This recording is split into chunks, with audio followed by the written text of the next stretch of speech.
Donald Trump says on day one, we will shut down the border and start deporting millions of Biden's illegal criminals. To Rachel Morin's family, and especially her 5 children, may God be with you. We've heard those promises before. To be fair, Trump deported a lot of people, more than Biden, who averages 994,000 a year. But Trump, when he was in office, even when he had both houses of Congress, both the House and the Senate, he averaged far less than Obama's 391,000. We started this by saying it happened again, meaning the killing of some completely innocent, pretty young white woman happened again at the hands of an illegal alien. It's going to keep happening. Criminals here illegally will keep killing pretty blondes and far more regular, far more non-pretty blondes that don't get nearly as much attention until something changes. Nobody knows that better than Bill O'Reilly. He's been talking about the need for this to change since the early 2000s. Host of the No Spin News, author of the upcoming book confronting the president's no spin assessments from Washington to Biden. And maybe that's where we start, right, Bill? You're for holding politicians of both parties accountable. That's what confronting the president's about. And this has been a failure of Republicans and Democrats going all the way back, to Reagan when we had the last quote-unquote comprehensive immigration reform? I would say the Democratic Party is far more guilty than the Republican Party, just to be fact-based. The reason that Trump didn't have to deport as many people is because his Remain in Mexico policy stopped the madness on the border to a tune of 800,000 in his last year. You cited 16.8 foreign nationals in the country right now with not proper paperwork. Well, that exploded under President Biden and the Democrats for 3.5 years.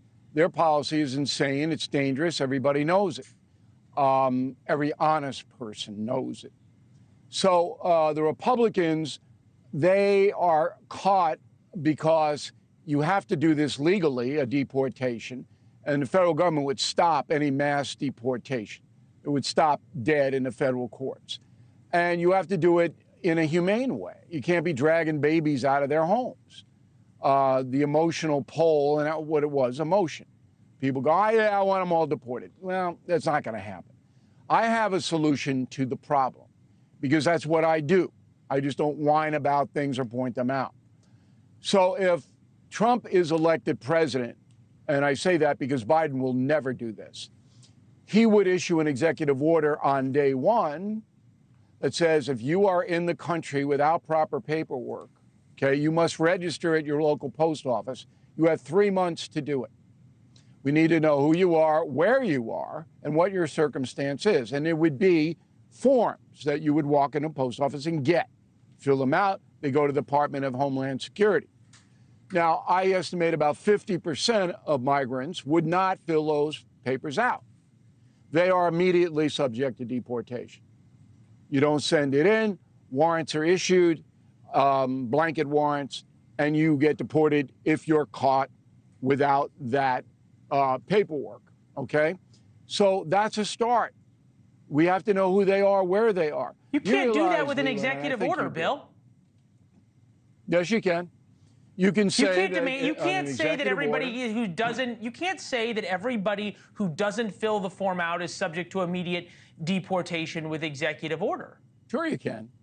You absolutely can. Now it could be challenged, but you right, and it's going to get overturned. You know that.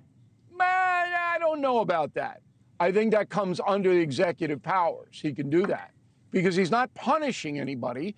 He's asking for information that the government needs. And if you don't give the information about this, the murder of this young mother in Maryland was horrendous, obviously, and everybody knows that. The Lake and Riley situation in Georgia, all right, where the University of Georgia co-ed was killed by a migrant, and there's really no doubt, even though he's pled not guilty, that puts Georgia into the Trump category as far as electoral votes are concerned. Biden will never win Georgia, ever, okay? He didn't even call when he could have the Riley family. Biden wouldn't pick up the phone. So this is going to reverberate big time and come November. But it's not solvable. because there's so many migrants here, but it's manageable. You can start to manage it. And I think Trump would. He'd have to if he gets reelected. He'd have to. Thanks for watching. Go to joinnn.com to find NewsNation on your television provider.